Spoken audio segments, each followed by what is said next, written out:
The RMS Titanic, a marvel of engineering and luxury, met a tragic end on its maiden voyage in 1912. The story has been told and retold for over a century. Most people believe the Titanic sank after hitting a massive iceberg in the North Atlantic. The ship, deemed unsinkable, went down in the icy depths, taking with it over 1,500 souls. The tragedy shocked the world and forever changed maritime history.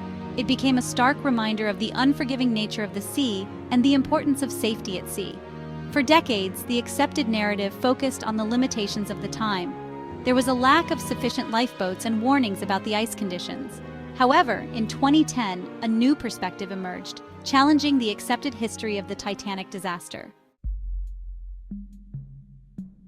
Lady Louise Patten's revelations stemmed from a long-held family secret, one that had been shrouded in mystery for decades.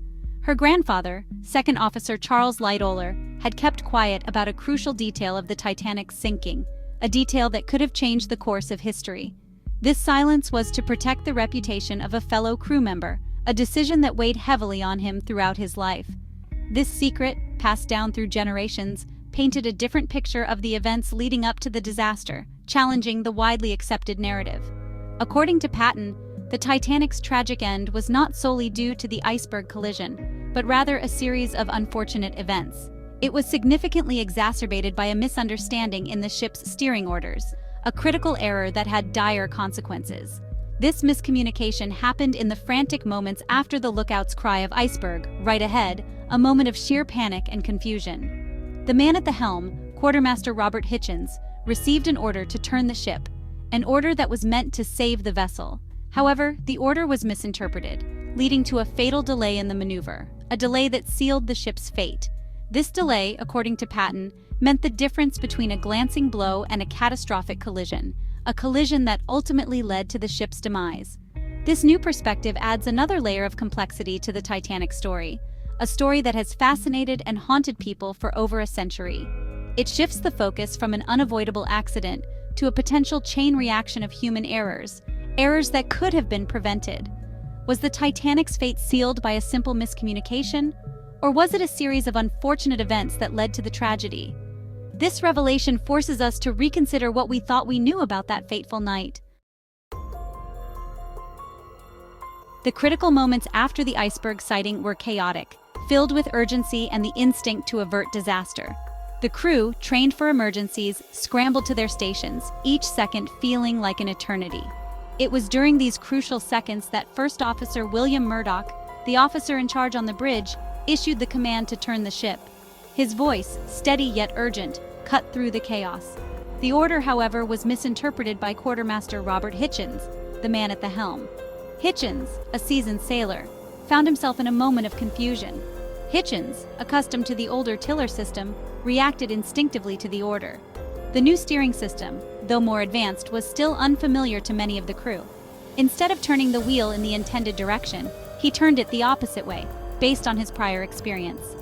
This critical error, made in a split second, set the stage for disaster. This misunderstanding, though seemingly small, had a significant impact. The ship's trajectory was altered just enough to make a difference. The Titanic, already dangerously close to the iceberg, was not turning as quickly as it should have. The massive vessel, with its immense inertia, struggled to respond. The delay, though short-lived, proved fatal. Every second counted, and the ship's slow response sealed its fate. Instead of a glancing blow, the ship struck the iceberg with a sickening crunch, sealing its fate. The sound of the collision echoed through the night, a harbinger of the tragedy to come. This misinterpretation of orders, revealed decades later, raises questions about the training and preparedness of the crew on that fateful night. Were they truly ready for such an unprecedented emergency? Were the crew members adequately trained on the new steering system? The transition from older systems to newer technology was not seamless. Was there enough time to react effectively to the unexpected obstacle? The iceberg loomed large, and the crew's response, though swift, was hindered by the misinterpreted order. As the Titanic's final moments played out, the world would later reflect on the series of small errors and miscommunications that led to one of history's greatest maritime disasters. Today, the lessons learned from that night continue to shape maritime training and safety protocols, ensuring that such a tragedy is never repeated. Section 4. The weight of influence. Bruce Ismay and the drive for speed. Adding to the complexity of the situation was the alleged influence of Bruce Ismay, managing director of the White Star Line, the Titanic's owner. Ismay was a man of ambition and vision, always pushing the boundaries of what was possible in maritime travel. Ismay, present on the ship, was eager to complete the transatlantic journey in record time. His presence on the Titanic was not just as a passenger, but as a figure of authority, overseeing the maiden voyage of what was deemed the most luxurious and unsinkable ship of its time. This ambition, according to some accounts, led to the Titanic maintaining a high speed even in dangerous waters. The drive for speed was not merely about setting records. It was about proving the superiority of the White Star Line in the competitive world of transatlantic travel. Despite warnings of ice in the area, the ship continued at near full speed. The crew, under pressure to meet the expectations set by Ismay, found themselves in a precarious situation. This decision, influenced by Ismay's desire for a swift crossing, proved disastrous. The captain, Edward Smith, was an experienced mariner, yet the pressure to maintain speed was immense. The high speed meant less time to react to the iceberg, exacerbating the consequences of the miscommunication on the bridge. The crew's ability to navigate safely was compromised, leading to the tragic collision. Ismay's role in the events leading up to the sinking has been a subject of debate for years. His decisions and influence have been scrutinized by historians and maritime experts alike. Some view him as a scapegoat, while others believe his influence contributed to the Titanic's tragic end. The narrative around Ismay is complex, with some arguing that he was unfairly blamed for the disaster. Did Ismay's pursuit of speed trump safety concerns? This question has lingered in the minds of many, as the balance between ambition and safety is a delicate one. Did his presence influence the decisions made by the captain and crew? The dynamics of power and influence on the Titanic's bridge are still a topic of intense study and speculation. The debate continues, adding another layer of intrigue to the Titanic's story. The legacy of Bruce Ismay and his role in the Titanic disaster remains a poignant reminder of the human elements behind historical events. Section 5. Silence in the shadow of tragedy, Lightoller's choice.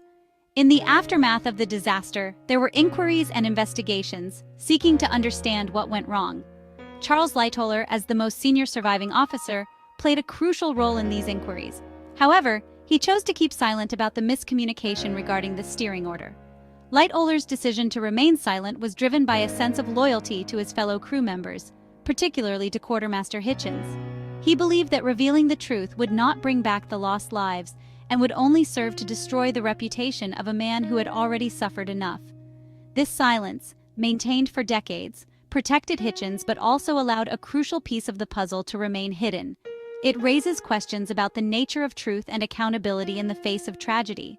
Was Lightoller's silence justified? Did it hinder a complete understanding of the events that led to the Titanic's sinking? Section 6. Two narratives, one unthinkable tragedy. The Titanic's sinking has captivated the world's imagination for over a century. The traditional narrative focuses on the iceberg collision, the lack of sufficient lifeboats, and the limitations of communication technology at the time. Lady Patten's revelations offer a different perspective. They highlight the role of human error, particularly the misinterpreted steering order and the pressure to maintain high speed. These two narratives, while different in their emphasis, both contribute to a deeper understanding of the tragedy. They remind us that even the most advanced technology and meticulous planning cannot eliminate the possibility of human error. The Titanic disaster serves as a stark reminder of the fragility of human life and the importance of clear communication, especially in high-pressure situations. Section 7. The enduring mystery of the Titanic. The Titanic's story, even after more than a century, continues to fascinate and haunt us. Lady Patten's revelations add another layer of complexity to the already tragic tale. They challenge us to reconsider the accepted narrative and delve deeper into the human element of the disaster. Was the Titanic's fate sealed solely by an iceberg collision, or did a series of human errors contribute to the tragedy? Did Bruce Ismay's influence play a role in the ship's high speed? Was Lightoller's silence justified, or did it obscure a crucial detail? The answers to these questions may never be definitively known. However, They serve as a reminder that history is often more nuanced and complex than it appears. The Titanic's story, in all its tragedy and mystery, continues to resonate with us, reminding us of the power of the sea, the fragility of life, and the enduring impact of human choices.